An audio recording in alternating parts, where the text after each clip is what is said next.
Bonjour und salut, um einmal französisch begrüßt zu haben. Eine neue Folge Viva la Movilusion ist am Start mit dabei. Der äußerst hübsche Mike. Oh, ich meine, du sagst jetzt Corby. Servus und habe die Ehre. Und der zweite äußerst hübsche im Bunde, Kani. Hi, servus, ich bin auch da. Und der schönste von uns drei, der Corby, ist auch dabei. Hallo! Hellas! Und heute ist eine ganz besondere Folge, denn der deutsche Godfather of Gore, Olaf Ittenbach, hat ja einen neuen Film ausgeballert. Levitia heißt dieses Epos von 3 Stunden. Ist im Fright Night, es war Weltpremiere eigentlich, oder? Im Fright Night. War die Weltpremiere und wir sind ja da vor Ort gewesen, haben das Ding mit angeschaut und das Besondere an der ganzen Thematik ist jetzt, dass ein Schauspieler, der in diesem Film dabei war, einen Podcast drüber macht.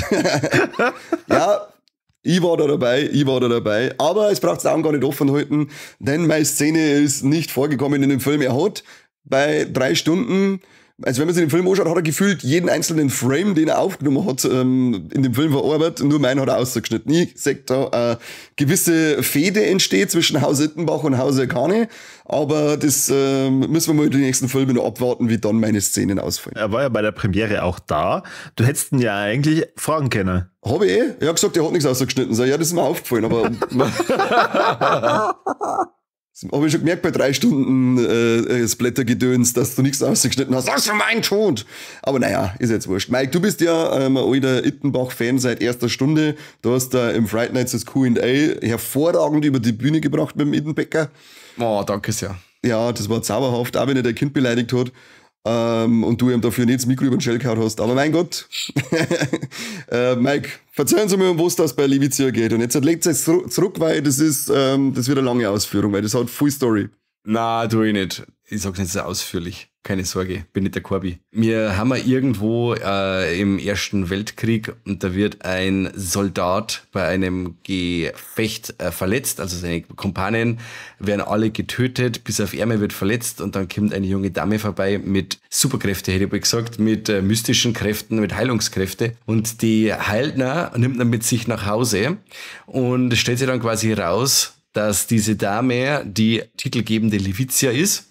Und sie ist ein göttliches, außerirdisches, sag ich jetzt einmal, Wesen. Es kommt quasi auf, dass sie immer nur auf der Erde ist und da gibt's eine Fehde zwischen 12 so übernatürliche Wesen, die sie alle wieder zurückkommen wollen, auf ihren, wie war das, auf ihren Planeten quasi, das zurückkommt zu einer. Und sie mag aber nicht, ihr gefällt's auf der Erde und sie möchte gern mit dem Typen, den sie da gerettet hat, wieder beieinander bleiben. Und die bösen Dämonen sagen aber nein, du darfst das nicht und schicken dann allerlei andere Monster, Dämonen und so und wollen diese Levitia quasi davor überzeugen, dass sie zu einer zurückkommt. Es gibt auch noch ganz viele Menschen, die sich da einmischen, weil der Mensch, der gerettet worden ist, ich habe jetzt leider keinen Namen, der Johannes, glaube ich. Oder Johannes oder Carsten. Johannes, ja. Danke sehr. Und dieser Johannes, der wird auch noch als Kriegsverbrecher, als Deserteur abgestempelt, weil er ja quasi unter den Leichenbergen nicht gefunden worden ist. Und er hat sich jetzt eine schöne Zeit bei der Levitia gemacht, ne? Genau, und wir haben da dazwischen ganz, ganz viel Splatterei, coole Effekte und ja, ganz viel so Nebenhandlungen noch. Und ganz viel ist eigentlich das Motto des Films. Zumindest in der Fassung, wo wir den gesehen haben. Außer wenn es um mich geht, da ist ganz wenig. Also wenn man es da mit einem 3-stündigen Epos zum Tor, der, wie der Conny schon gesagt hat, der German Godfather of Gore hat nochmal so richtig gezeigt, was er kann und hat jetzt nach 10 Jahren, nach 5 Seasons hat er jetzt quasi seinen neuen Film rausgebracht. Der ist jetzt quasi, ich glaube, seit 2021 in der Mache oder so, ist er mit Crowdfunding unterstützt worden. Ich hab da natürlich auch mitgemacht. Habe natürlich da Geld eingebuttert in das Ganze. Ich weiß aber, Leute, ich habe noch viel mehr Geld eingebuttert. Unfassbar, was da Leute reingesteckt haben an Geld und Zeit, eben auch, die vor Ort immer waren, eben Franzi zum Beispiel, unsere gute Seele vom Podcast und so, und die war da auch sehr viel dabei. Die gleich 3 Rollen da drin gehabt hat. Ja. Und der Mike und Franzi stehen im Abspann. Und der Schauspieler, der diesen Podcast eröffnet hat, der wurde tatsächlich da ausgelassen. Und Setfotograf war ja auch noch einmal. Setfotograf auch noch, dass du einmal da aufgeführt worden bist. Kein Geld gekriegt, nicht aufgeführt worden, meine Szene rausgeschnitten. Also ich sage ja, da ist irgendwas Persönliches im Busch zwischen am Olaf und mir.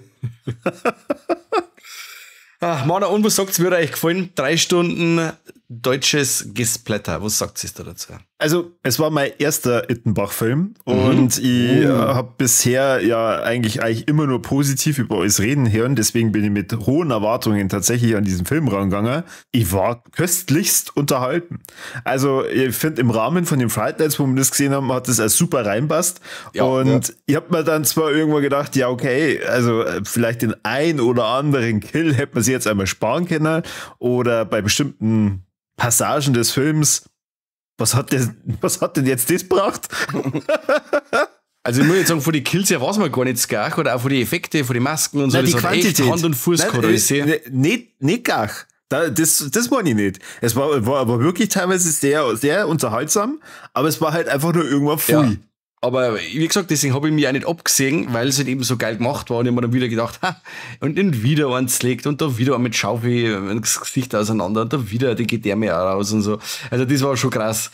Nur, wie du schon sagst, die andere Szene waren wirklich ein paar Sachen dabei, wo ich gesagt hätte, okay, so 5 Minuten, weil es hätte ich da schon immer wieder so Passagen drin gehabt, wenn jemand durch einen Wald geht oder etwa so Trainingsszenen im Wald, das sind einmal so Sachen, die braucht es auch immer nicht, das interessiert eigentlich keinen. Bestimmte Dialogpassagen, wo sie quasi 3 Dämonen miteinander unterhalten, wie es jetzt seit Vorgängern und wie es die Livizia quasi auf ihre Seite wieder ziehen und so, wo ich sage, diese Dialoge braucht's nicht. Die siehst du gleich in der nächsten Szene, wo es ein Plan ist, was sie machen, und das erschließt sich dem Zuschauer selber. Da hätten wir uns 10 Minuten Dialog gespart. Also man hätte den Film wahrscheinlich auch auf eine 2 Stunden Länge trimmen können und der nicht immer nur Sinn machen. Locker. Ich finde jetzt auch wieder Corby, also im Zuge vom Fright Nights Festival war es cool, weil halt auch die Stimmung schön ausgelassen war. Es waren zwar anscheinend ein paar Arschlöcher da, die einen Saustall da drinnen hinterlassen haben, dass du sagst, die hätten eigentlich gleich mal mit der Fotzen durch das Kino noch mit durchgezogen gehört. Aber das ist ein anderes Thema. An sich, die Stimmung war cool, da macht das Spaß. Es ist ja nicht so schlimm, wenn du dann mal schnell 10 Minuten rausgehst oder eine qualmst. Oder sonst irgendwas, das da ich beim anderen Film zum Beispiel nie, aber da ist es so, ja, das passt schon, ist okay, aber ich glaube, wenn du da allein daheim anschaust, dann hast du, glaube ich, nicht so viel Spaß. Ist jetzt zumindest mein Ding, weil es sind dann schon viele Sachen dabei, die mich dann im Nachhinein, wenn ich so drüber nachdenke, frage ich mich, hätte ich damit allein stocknüchtern auf der Couch Spaß gehabt? Ich denke nicht. Also erstens schon mal zu lang, viel zu lang. Ja. Wie Mike schon sagt, also der war locker auf 2 Stunden zum Oberkürzen, da hätte man ganz viel Erzählungen und Erklärungen rauslassen können, weil sie die dann auch erschlossen haben. Diese Slapstick-Sachen finde ich auch völlig unnötig, und ich bin da auch so wie der Corby, bei 3 Stunden habe ich mich irgendwann abgesehen an manche Sachen, weil dann wiederholt es halt. Jetzt habe ich den 16. Kopf gesehen, der da mitten gespalten wird. Ja, es ist immer wieder geil, natürlich, aber ich hab's jetzt schon 16 Mal gesehen in einem Film. Ich darf halt dann lieber vielleicht 2 Filme sehen mit unterschiedlichen Effekten. Gut, dann kommt einer, der kriegt die ganze Haut abgezogen, dann denke ich so, geil, das ist jetzt wieder was anderes gewesen. Also wenn, dann hätte ich mehr Abwechslung an Kills gehabt, aber es waren schon ziemlich oft irgendwie die gleiche Art von Kill. Also das erste Mal so Hand durch den Kopf durchgehaut, dass es aus dem Gesicht ausschaut, geil, sehe ich aber in der nächsten halben Stunde noch 3 Mal. Dann denke ich mir so, ja, es nutzt sie, irgendwann hat sich das alles für mich ein bisschen abgenutzt. Also eben waren ja auch gerade am Ende und in der Mitte in diesem Wirtshaus, da wo es einmal auch richtig rund geht, wo vor allem das Wirtshaus. Also ich bin mir jetzt wirklich nicht sicher, wie lange das wirklich dauert hat, aber es kam mir vor wie 20 Minuten. Und dass da 20 Minuten wirklich im 5-Sekunden-Takt einer nach dem anderen der Reihe nach einfach niedergemacht wird. Und die muss irgendwann eigentlich dann nicht mehr richtig stehen können, so viel Leichen wie dann da liegen. Und es liegen einfach gar keine. Das ist das, wo ich mir dann ab und zu denke, sind so Kleinigkeiten, wo ich sage, auf der einen Seite, natürlich kann ich da drüber schauen, weil es geht ja nur um die Leute, bis es zleckt werden, aber wenn da, wie der Korbi sagt, da 20 Leute 20 Minuten lang zmetzgert werden, dann möchte ich zumindest ein bisschen was auf dem Boden liegen sehen, da bin ich halt dann ein wenig, keine Ahnung, habe vielleicht besser hingeschaut, aber wenn der Boden halt blitzblank ist, dass ich oben essen kann, während davor 15 Leute zleckt worden sind, dann denke ich mir so, das hätte man vielleicht vorher ein wenig herrichten können, aber okay. Ist ja nicht mein Film. Also wirklich, Korbi hat schon gesagt, oder Conny hat schon gesagt, wo ich die meisten Probleme gehabt habe, war der Humor. Ich bin jetzt eigentlich so vom ganzen Ding her nicht davon ausgegangen, dass wir mir so viel Slapstick drin haben. Das hätte jetzt ich in dem Film eigentlich gar nicht braucht. Also das ist vom Ganzen die Weltkriegsthematik, wenn jetzt das düster gewesen war, hätte es mir wahrscheinlich mehr gegeben als dieser Humor, der ja doch eine Geschmackssache ist. Also absolute Geschmackssache. Ein bisschen zum Fremdschauen manchmal ein Ding. Also ja, war jetzt nicht ganz meins. Macht für mich ja die Figuren teilweise kaputt, wie eben den Johannes. Dadurch ist eben, erstens mal hat der Film für mich sowieso absolute Probleme mit seinem Ton, mit seiner Tonalität.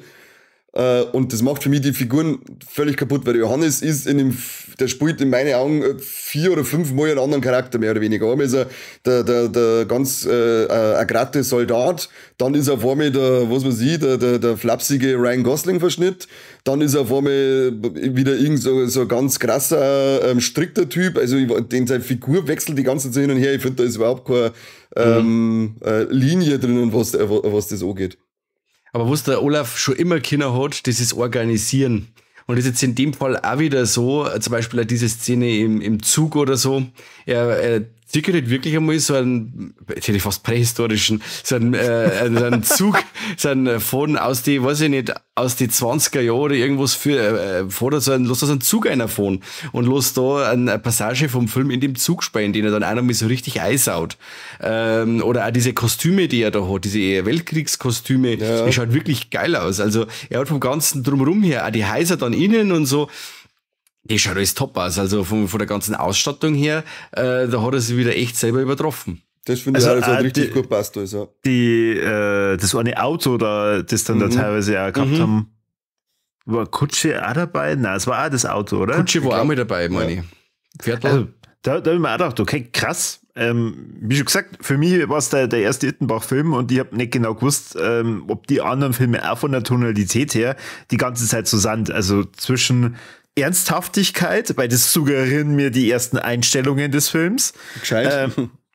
Und dann das Slapstick-artige, was ja auf einmal dann kam, wo ich dann erstmal total verwirrt war. Und dann halt so versucht, dieses Geschichtliche, aber dann mit dem Gore und dann Fantasy und was weiß ich. Also das ist ein riesiger bunter Mix aus Genres, wo man sich vielleicht gedacht hat, je nachdem, was ich mir jetzt auf die Nacht angeschaut habe, stimmt, in die Richtung kann der Film jetzt eigentlich auch gehen. Machen wir doch mal. Man muss auch sagen, für meiner Meinung nach steigt er mir ja das Ernste auch besser, weil wenn du da seine ersten 2 Filme anschaust, wie jetzt Black Panther oder Burning Moon, die sind ja bierernst und das steht ihnen sehr gut. Primutos geht auch wieder in die Richtung mit Comedy, ist auch wieder so, kann aber halt auch mit geile Gore-Szenen punkten und geht dann auch wegen so in die Braindead-Richtung. Und dann, wenn du dann wieder so andere Geschichten hast, wie jetzt eben dieser Dirty Wars, der mein absoluter Favorit ist, der ist ja auch total bierernst. Ja. Und dann, wenn du aber andere Geschichten hast, wie jetzt auch diesen Legend of Hell oder so, wenn es dann eben lustig werden soll oder wegen lockerer, das haut dann für mich nicht ganz so hin. Also ich mag meinen Ittenbach gern ernst und ein wenig straighter, wenn ich sage, diese Aiden-Sachen, die waren auch nicht ganz so lang, das waren so diese 80, 90 Minuten und das ist cool. Das mag ich von Haus aus gern. Das wisst ihr so 90 Minuten, die mag ich immer gern, als wenn ich mir was anschaue, das 2 Stunden oder 2,5 Stunden dauert. Ja, mit den Bauscheiben kann man nicht mehr so lange sitzen, nein, das kommt auch noch dazu. Das ist ja das. Und wenn wir der Zeit kann ich 2 Filme schauen. Brauchst du einen Stehtisch oder so, ja. Viel von unseren Hörern interessiert es wahrscheinlich, ja, aber was hat denn der Kani in dem Film eigentlich gemacht? Kani, kannst du uns bitte aufschlauen und erklären, also damit wir den Skandal ein bisschen besser fassen können, was hast du eigentlich da für eine Szene gedreht? Irre, das war Wahnsinn. Das war gewesen am Schluss, wenn man dann sehr ausufernd sagt, wie sie auf Leute so in Zeitlupe einhacken, die Levitia unter anderem, und da hat man halt dann immer drauf hinlaufen müssen und dann hat man Hacke in den Bauch reingekriegt oder in die Brust und dann bist du zusammengefallen und ich war dann auch so Soldat und bin da hingelaufen und habe eine Hacke reingekriegt und bin voll zusammengefallen und war voll krasser Stuntman und alles. Und Leute haben gesagt, boah, leck, ist der krass zusammengefallen und das ist richtig übel. Und ich war wirklich der mit Abstand best zusammenfliegendste, muss ich mal sagen. Also da möchte ich mich jetzt nicht selber loben, aber es war einfach so. Ich glaube, dass einfach voll besoffen reingelaufen ist und zusammengefallen in echt. Ich war Fahrer. Gut, das heißt nichts in Bayern, gell, weil mit 2 Maus kann man da fahren bei uns. Ah, das stimmt. Ja, genau, aber das hat man nicht gesehen. Ich bin zwar bei der Szene, vielleicht sagt man mir mal im Hintergrund oder so laufen, weil da war ich auch noch dabei, ja. Aber mein Körpereinsatz, der ist nicht gewürdigt worden mit einer Ausstrahlung auf der Leinwand, obwohl sonst wirklich jeder Schnipsel verwertet wurde, offensichtlich. Ja, offensichtlich. Ich habe auch die ganze Zeit Ausschau gehalten nach dir, weil ich habe nicht genau gewusst, gibt es am Anfang, ich habe gewusst, du hast bei so einer Soldatenuniform auch gehabt, oder eben dann zum Schluss aussehen, da habe ich auch die ganze Zeit geschaut, steht da vielleicht irgendwo, ob du bei der Ansprache dabei bist, aber na. Außerbockt hat er mit Olaf, außerbockt. Legend of Hell war das Gleiche, war ja auch dabei. Da sieht man mich, glaube ich, mal kurz vor hinten. Und dabei habe ich auch so einen coolen Tod hingelegt. Da hat man so einen Dämon so von unten aufverkaut und ich hab dann fast einen Backflip nach hinten gemacht. Also ich war ein guter Stuntman gewesen. Wenn die Barscheiben nicht so früh gespackt hätten, ich hätte Stuntman werden müssen. Aber auch das nicht im Film erschienen und dann schaust du drum dumm, die Leute sind Splatters umfallen. Sag, was los mit euch? Seid ihr noch nie umgefallen? Und ich hab das halt einfach im Blut zusammenfallen. Ich hab das wirklich im Blut. Jahrelang trainiert. An den Wochenenden vor allem. Ja, da schmunzeln. Aber ja. Es ist nicht gewürdigt worden. Danke für nix, Olaf. Danke für nix. Ich bin auf 180. Wie ist es jetzt für euch? Ich meine, Kani, du hast ja da wirklich Blut und Schweiß für den Film gegeben. Am Ende ist er nicht gedankt worden. Nichtsdestotrotz hast du jetzt da das Ergebnis gesehen. Mike, du hast wahrscheinlich mehrere 1.000 Euro da rein investiert. Oder ein Kind verkauft, der 3 gut war. Wie ist es jetzt für euch, wenn ihr da die Rohfassung, sage ich jetzt mal, gesehen habt? Seid ihr damit zufrieden? Sagt ihr, okay, ja, aber auf dem kann man definitiv weiter aufbauen? Also wie gesagt, wenn man ein bisschen mutiger mit der Schere war, dann war das cool. Wie gesagt, ein paar so Passagen raus, die einfach, ja, den Fluss so krass einbremsen und so, das gehört einfach ein wenig raus und dann war das Ding ein wenig runter. Aber so vom ganzen Ding her, ich weiß ja, wo sie mich einlos, wenn ich da so ein Independent-Projekt irgendwie unterstütze. Und ich mag ja auch gern Independent-Filme. Ich darf mir ja auch keine Brandl-Filme nicht anschauen, wenn ich nicht das ein Herz hätte für diese Art Filme.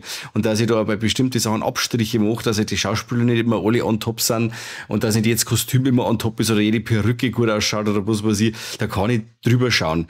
Weil ich das einfach stellenweise einfach sympathischer finde, wenn es nicht perfekt ist und ich sehe, dass es ein Effekt ist, als würde das immer alles super perfekt ist und jeder meint allerweil, ja, und ich habe jetzt halt mit so viel Millionen das gemacht und ja, natürlich kannst du es mit Millionen einen geilen Film machen, aber wenn einer mit einem begrenzten Budget sowas macht und man sieht es dann, wie er es gemacht hat, finde ich das mega sympathisch. Ja, ich habe ihn gern gesehen und wie gesagt, das Einzige ist wirklich die Laufzeit, aber sonst muss ich sagen, ich habe mein Geld gut angelegt. Okay. Weil, ich glaube, Schere umsetzen, das ist jetzt mal das Wenigste. Weil du kannst jetzt schlecht aus weniger mehr machen, aber andersrum, das geht. Man kann schon noch mehr machen, indem man meine Szene einspielt. Ich glaube, die gibt's nicht, weil da haben sie einfach vergessen zum Draufdrucken. Da haben sie Kamera verbrennt und dann Kameramann gleich noch mit, damit es keine Zeugen gibt. Das ist so geil, wirklich wie das am Film, du legst voll den Stunt hier und dann, oh scheiße, mir hab ich nicht eingeschaltet. Ah, super, Kani, wow, das hast du super gemacht. Schnell weg, oh kacke, der nächste bitte. Und dann schalt die scheiß Kamera ein. Genau, Trottel. Man hätte einfach sagen können, kannst du noch mit zusammenfallen. Das kann ja jederzeit. Ich bin ein begnadeter Zusammenfaller, habe ich vorher schon gesagt. Aber wollte er nicht, anscheinend haben sie sich geschammt. Ja, aber Kani, wie ist es jetzt für die? Ja, ich sehe es eigentlich genauso wie der Mike in dem Fall. Das ist, ich finde, die Filmqualität hat ein bisschen nachlassen gehabt, ab Dati war es. Da war ich nicht mehr ganz so begeistert von den Filmen, weil mir zum Beispiel Legend of Hell gar nicht gefallen. No Reason war auch noch okay. Die anderen habe ich jetzt, glaube ich, gar nicht im Kopf, ob ich die angeschaut habe. Aber mit Levizia geht es für mich wieder in eine gute Richtung von Mittenbach. Die Effekte geil gewesen. Einfach ein bisschen kompakter die Geschichte, weniger auf Versuche Humor einzubauen.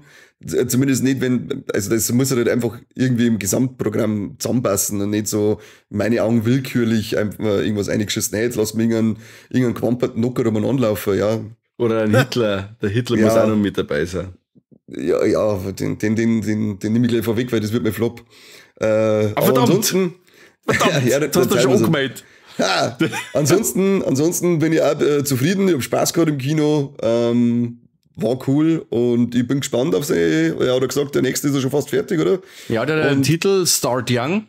Genau. Da geht es und, quasi um ein Kind oder Jugendlichen, der zum Mörder wird. Und das muss er, also was ich so ist gehört habe bis jetzt, haben wir mal im Friday Nights die Freude gehabt, mit ihm im Irish Pub noch ein bisschen zu schnacken.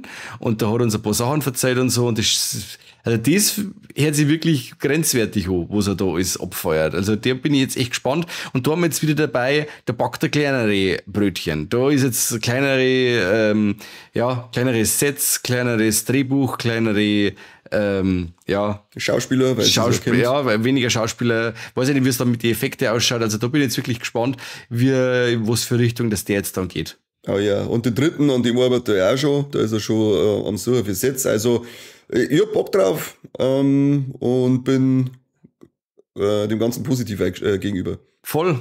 Corby. Ich kann nur zustimmen. Also ich hab da auch Bock drauf. Ich hab Spaß gehabt, definitiv. Und jetzt stelle ich aber eine Aufgabe. Wir sind wieder mal in diesem coolen Schema, wo ihr euch schon die ganze Zeit drauf freut. Was für eine Aufgabe kommt heute, wer stellt's und wer muss sie lösen und wie können wir das dann lösen? Die Aufgabe kann nur heißen, welche Szene hätte eher ausgeflogen sein als meine. Ja, das wäre jetzt aber ein bisschen zu einfach, oder? Okay, dann nicht. Dann stell andere. Okay. Es ist eine bestimmte Szene drin, wo der besagte Nackte, ich habe jetzt die ganze Zeit nebenbei geschaut, ob ich irgendwo einen Namen herausfinde. Ich habe irgendwie Martin im Kopf, ich bin mir aber nicht mehr sicher. Ihr wisst aber, wen ich meine. Ja, genau.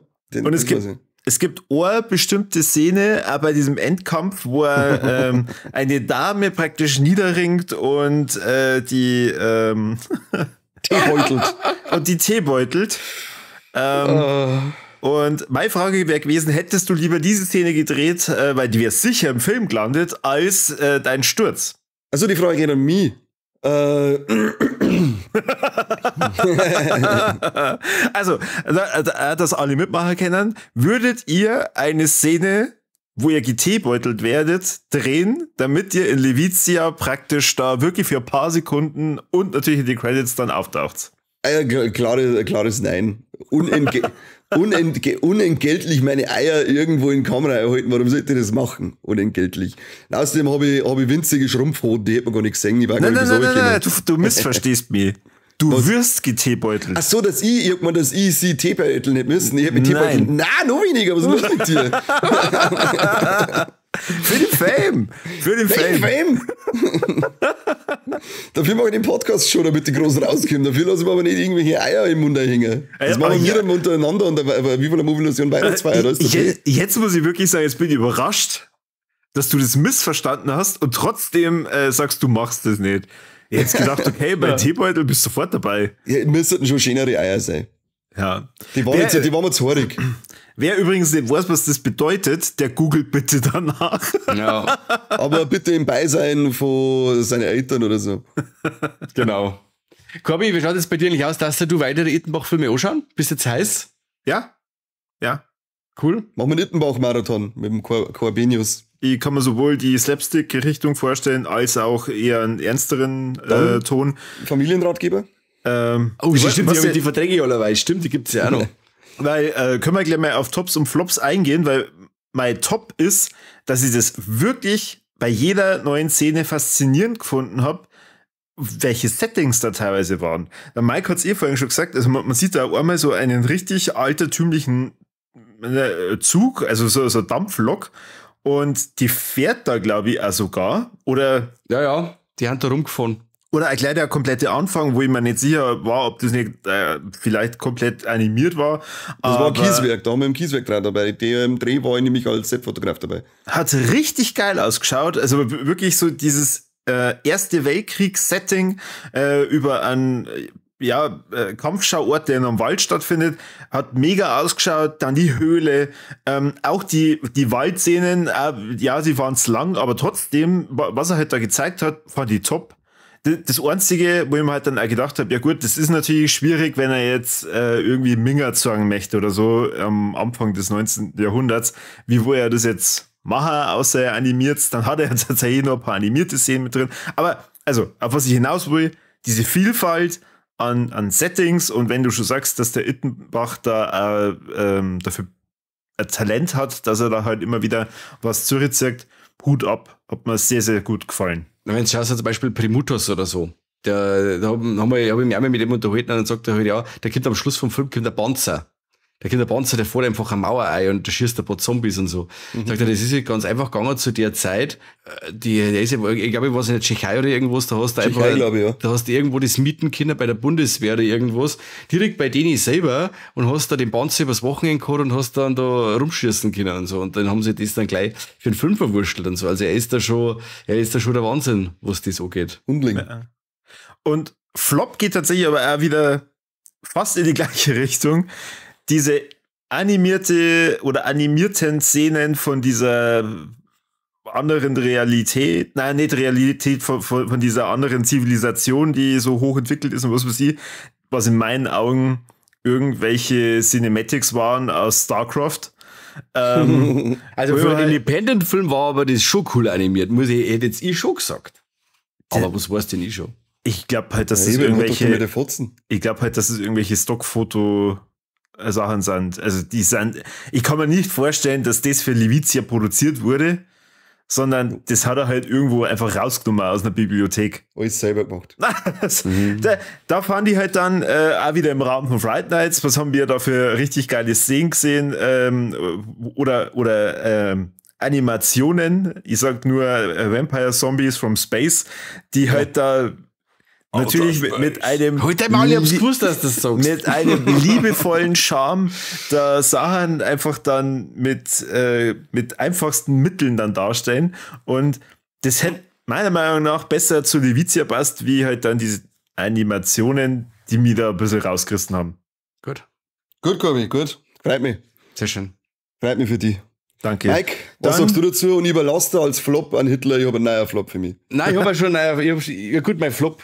Ja gut, ich baue noch mit ein, weil das ist, im Endeffekt mein Flop ist dieser Humor im Film, den hätte ich absolut nicht braucht, wo auch der Hitler dazu gehört. Wir sehen gleich in einer von den ersten Szenen einen Hitler, der wird quasi auch, der zieht sich wie Rotz am Ärmel durch diesen Film. Dieser Schauspieler ist auch wegen durchwachsen und einfach diese das ist der schlechteste Scheiß-Hitler, der jemals gespielt worden ist. Der hat einen Hitler-Akzent nachmachen ist das einfachste auf der Welt. Das kriegt normal jeder in die Wiege gelegt. Und er hat sich angehört, als weiß was ich, und war ein Ostblock-Mensch, der versucht, einen Hitler nachzumachen. Hat nicht gewusst, ob er jetzt einen Tschechen spielt oder einen Hitler.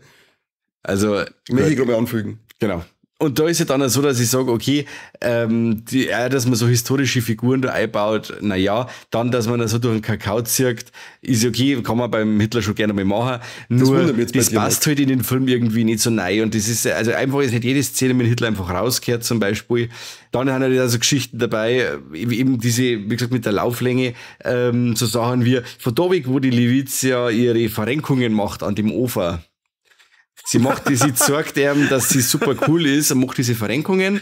Dann geht's los mit, sie gehen durch den Wald, dann üben sie Kämpfer im Wald und dann schluffern sie im Wald. Das ist eine Passage, wo das hab ich mir gedacht, ich hab da irgendwie so geistig meine Markierung gesetzt, da hätte ich schon die Schere angesetzt, und dann, bis die Szene gar ist, weil das bringt ja gar nichts. Und wenn man dann sagt, okay, sie wachen dann nebeneinander im Wald auf und machen jetzt einen Plan und so geht's jetzt weiter, alles cool. Aber alles, was da dazwischen ist, und das waren schon 20 Minuten, hätte ich ja zum Beispiel rauslassen. Also, wie gesagt, es ist der Humor und diese Scheu vor der Schere ansetzen. Das ist weil das, da was... Wenn ich kurz dazu sagen möchte, weil dafür sind die Figuren halt auch nicht nah an uns dran, dass man sagt, ich möchte jetzt mehr von denen erfahren. Weil was halt mit denen zwar dann danach auch noch mehr oder weniger passiert, also ich finde, ich habe trotzdem nicht mehr Bindung zu irgendeiner von den Figuren gekriegt, wo sie jetzt eine Szenen in meinen Augen eigentlich auslösen sollten. Ja. Aber ich fand da die Schauspielerei von der Levizia sehr gut. Also die Schauspielerin, die war super, das habe ich auch gesagt, ja. Habe ich nicht im Kopf, die war sehr gut. Verena sowieso. Verena Kunitschke. Genau. Habe ich schon klar gemacht, Verena macht bei uns im Podcast noch mit. Ah, genau. Haben wir schon ausgemacht. Na cool. Und mein absoluter Top ist, wir haben einmal eine Dämonengeburt in dem Film, wo eine Frau aus heiterem Himmel, da isst ein Brot, Salami-Brot und tut die Haut nicht aber wo der Eselarsch-Salami und das geht gar nicht, diese weiße Haut muss ober. Und dann knuspert es da rum und auf einmal platzt die Dame da voll auf und eine Hand kommt von der Mumu aus und der Rest von ihrer kommt aus dem Bauch und so. Also diese Geburt von diesem Dämon fand ich sehr geil. Hat ein bisschen was gehabt von Lamberto Bavas Dämoni. Und auch sehr geil die Höllenszene. So was man hat, kann der Olaf immer gut Höllenszenen machen mit abgefuckte Freaks, abgefuckte Dämonen, Figuren und Leute, die dann aufs Krebs auseinandergerissen werden und so. À la Hellraiser, sehr geil, hat mir sehr gut gefallen. Schön, Mike, ja. Schön. Darf ich raten, was dein Top ist? Bei mir jetzt? Ja. Ja, rate mal. Ich glaube, es ist die Szene mit der Figur namens Mr. Zwergens. Dieser unbegründete Midget-Hass, wo der noch gerade herrührt. Das wir ja dir erklärt haben. Olaf, du musst mir erklären, warum hast du Kleinwüchsige so sehr? Nein, nicht einmal. Ich möchte mein Top sogar ein bisschen allgemeiner halten. Ich finde mein Top einfach nur geil, dass der Olaf Wittmach wieder Filme macht. Das ist jetzt mal mein erstes Top, weil es ist lang her, 10 Jahre, und ich habe gern Olaf Wittmach-Filme geschaut. Bin da relativ schnell, als ich mit Horrorfilmen angefangen habe und Splatterfilme auf dem Olaf Wittmach gekommen. Ja, nur so bei mir zwar uns Kinder gelernt, ne? So, genau durch das. Bei Müller hat mich der Mike angereiht und hat mich gefragt, ob er mit zu ihm möchte. Und genau so war's. Ich hab gemeint, jetzt geht es und so. Und ich hab gemeint, einen Teebeutel, weißt du schon, dass ich üben kann für den Levizia. Aber in Wirklichkeit wollte er mir gerade seine Filme verkaufen. Und da habe ich dann den ersten mitgemacht gekriegt. Nein, ich hab so gemacht wie so der nette Onkel. Sag ich, hey, wie schaut aus? Brauchst du was Härteres für das, was da ist? Ja, genau, gesagt, ja, ich möchte schon mal gern was Härteres ja, sagen. und dann hat er mir seinen Schwanz ins Gesicht gehalten. Muss Micky zu mir haben und dann hat's geheißen, dann war ich hab mal gedacht, man muss ja wirklich festhalten, er hat ja wirklich für diese Szene unglaublich viel da. Gerade mal, ich möchte dein Top nochmal unterstreichen, für die Szene unglaublich viel da. Ende der 80er, wo angefangen hat, wo wirklich in Deutschland jede Drecks-VHS und jeder Film geschnitten war. Da hat der Olaf gesagt, mit ein paar anderen Independent-Filmen, weißt du was, wenn wir keine Splatter-Filme kriegen, dann drehen wir es selber. Und das machen die bis heute und auch in einer Top-Qualität und so. Also man hat ihm einiges zu verdanken und schön, dass er wieder da ist. Da schließe ich mich voll, das ist super, dass du das sagst. Das ist schön, dass du da dabei bist bei mir. Und mein Flop, darum habe ich da vorhin Hitler überlassen, den beschissensten Hitler aller Zeiten. Mein Flop ist die Szene mit dem Kind. Ich finde das ein bisschen fragwürdig, ein Kind so eine Szene auszusetzen. Kann man machen, muss man nicht in meinen Augen. Das hätte man vielleicht ein bisschen so regeln können, dass das Kind nicht vor einem ausgeweideten Mann da steht und dem Kind ins Ohrwaschel gesagt wird, deine Mutter ist übelst abgeschlachtet worden, weil das Kind hat jetzt auch noch nicht so alt ausgeschaut, als dass das wirklich verarbeiten können, was da gerade gemacht wird. Also, ihr hättet jetzt gerade, ihr könnt es gerade leider nicht sehen, wie der Mike und ich gerade geschaut haben, weil das ist einfach was, das könnt ihr nicht wissen, wir haben davor Terrifier 3 aufgenommen. Okay, dann schon wissen, wenn sie uns anhören. Ja, und da schwärmt er praktisch davon, dass da Kinder sterben und findet es aber scheiße, dass man es nicht sieht. Ja. Das sind 2 Paar Schuhe, von denen wir gerade reden. Das sind 2 Paar Schuhe. Das aber ist ich bin jetzt auch gerade wegen am Schmunzli, verstehe dein Beweggrund. Das ist aber ich habe schon schmunzeln müssen. Und das ist jetzt wirklich real.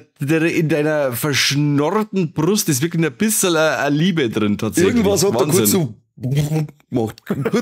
Kurz aber so. Sag mal, dieser Chance. Ja, und dann hätte man nicht einen Asthmaanfall oder so, aber tatsächlich war das bei dir der Szene, wo ich gedacht, das finde ich ehrlich gesagt einfach fragwürdig. Das Kind war nicht älter als 4. Ja. Außer es war auch wieder ein Midget, dann wissen wir es nicht, dann war es vielleicht 24, dann ist alles okay. Aber da haben wir so gedacht, ja, brauchst das? Aber ich bin kein Elternteil dieses Kindes. Die Elternteile werden schon wissen, was dann sind. Offensichtlich sehr gute Eltern. Und für die ist sicher top, dass er ein Kind bei einem Film mitspielt. Ich würde sagen, das ist mein Flop. Okay. Wow. Sehr erstaunlich erwachsen. Ja klar, ich bin ja schließlich 24 Jahre alt, also da darf ich schon mal ein bisschen einen Anstand kriegen. Genau, das ist jetzt perfekte Überleitung zu Triple Threat. Corby, haben wir Titten in dem Film? Ja. Und zwar in verschiedensten Ausprägungen. Das ist schön. Dann die Frage für den Mike, weil der Fachmann ist, haben wir Trompeten. Yeah, Vollgas. In your face. Und jetzt für euch beide Karnivoren haben wir tote Tiere. Ja, oder? Ja, die Kuh. Die Kuh, natürlich. Ich habe jetzt die ganze Zeit an Pferde gedacht, ob da nicht mein Pferd auch verreckt ist, gleich am Anfang. Aber stimmt. Die Kuh. Die Kuh, war eigentlich ganz witzig, die Szene. Helga, oder? Hieß die Kuh. Ich glaube schon. Die haben die ganze Zeit nachgegeben mich. Der Weiz reißt das halt einfach. Ja. So kriegt es eine Schnitzel heim. Da werden Kühe einfach nur gesprengt. Da gibt es das Gulaschfleisch, gibt da jetzt Hackfleisch. Ja, also das Gulaschfleisch war das genau. Ja, aber wieder voll geil, oder? Triple Threat, so oft jetzt in Folge. Wahnsinn, cool. Gell? Terrifier 3 liefert ab, Olaf Ittenbach mit Levitia liefert ab. Das Einzige, was er nicht abliefert, ist meine grandiose Darstellung eines Zusammenfallenden. Ich glaube, die war zu krass. Sie war wirklich krass. Die war ziemlich professionell. Ja. Also ich glaube, das hätte man ein bisschen in diese Independent-Schiene eingeschissen. Darum hat er gesagt, das da mal raus. Da hätten sie die anderen beschwert, warum das sie so schlecht zusammenfallen und du so gut. Haben sie ja eh. Also der Guidey Boy war dabei bei dem Dreh und er hat gesagt, das ist wirklich bewundert worden, meine Zusammenfallkunst. Vielleicht hat keiner gemerkt, dass du Schauspieler bist. Boah, leck, hast du ihn gesehen, der ist zusammengefallen. Boah. Ja, dann war ich wieder 8 halbig gesoffen, der Asoziale. Und dann hat er in neben den Schminkraum eingeschissen. Ach nein, das war ein paar andere. Aber die Geschichte haben wir schon mal verzeiht. Ja. Ich würde sagen, wir sind soweit durch mit Levitia. Wir haben jetzt 35 Minuten ungefähr drüber geredet. Da könnte man es jetzt auch noch länger machen. 3 Stunden. Wie schaut's aus? Nein. Nee, machen wir einen Audiokommentar. So weit, also wir haben jetzt quasi haben in den Genuss gekommen der Weltpremiere und laut Olaf macht er jetzt dann ein bisschen so eine Festivaltour. Jetzt bin ich da gespannt, wo der Film überall aufschlägt. Schaut einfach bei Instagram oder irgendwo mal vorbei, da werden sie es dann bestimmt mitteilen, wann der Film demnächst irgendwo aufgeführt wird. Und ich weiß, es geht bauen da draus. Es hat so richtig heiß auf das Ding. Und das darf es auch, weil da gibt es ganz schön was zum Singen. Und wenn wir mir was wissen, geben wir euch Bescheid, weil wir macht mal schon Promo für Levitia, seitdem es uns gibt oder seitdem das Projekt eigentlich angelaufen ist. Und ja, ich bin gespannt, wie es weitergeht. Und wann dann die Crowdfounder eine Sachen kriegen. Ich mag mir dann schon ins Regal stellen. Ich freue mich schon. Da, definitiv, da muss man schon etwas Schönes kriegen. Was kriegst du eigentlich? Weißt du, was du kriegst? Ich weiß nicht, das ist schon so lange her. Also irgendwie wie filmtechnisch. Also Blu-ray, DVD, weiß ich nicht, ob das dann ein Mediabook ist oder was, ich weiß es nicht. Das ist ja schon ewig her. Ach so, ja. Das war's auf alle Fälle mit unserem Schmerz zu Levitia. Wir sagen mal auf alle Fälle nochmal Danke ans Fright Nights, dass sie den Film als Weltpremiere organisiert haben. Coole Nummer, Chiara. Ja, große Liebe. Ja, Chiara ist immer große Liebe, das ist ja schon mal amtlich. Nein, dass sie es auf mir gegeben haben, du Schwanz. Das ist mir scheißegal, trotzdem ist mir große Liebe. Stell dich nicht zwischen unsere Liebe, du Schwein. Nein, Entschuldigung. Olaf war cool, dass er da war. Das war auch, er war sehr gesprächig. Das hat Spaß gemacht, sich mit dem uns unterhalten. Wir haben zauberhafte Beitel gemacht. Ich habe ausnahmsweise keinen Schlaganfall auf die Beitel, also ich schaue auch gut aus. Und beantwortet dann Corby seine Frage: Wer würde sich für den Film gratis Tee beuteln lassen, damit er in einem Olaf Ittenbach-Film mitspielen kann? So wie unsere Hörer kennt das wahrscheinlich jeder, weil so ist Assis dann. Dann sagen wir danke fürs Zuhören. Schaut's Ittenbach-Filme, kommt's nächstes Jahr ins Fright Nights und schalt's wieder ein, wenn der beste Podcast. Achso, ja, vielen Dank fürs Zuhören und bis zum nächsten Mal beim besten Podcast der Welt. Nicht vom Ersten Weltkrieg. Scheiße. Ja, bestimmt. Ich denke auch. Die werden froh können, wenn es uns korrigiert. Ne? Eben, wir waren mal gute Kriegsfunker gewesen. Scheiße. Also, macht's es gut, auf Wiedersehen. Servus und habe Dere. Adieu.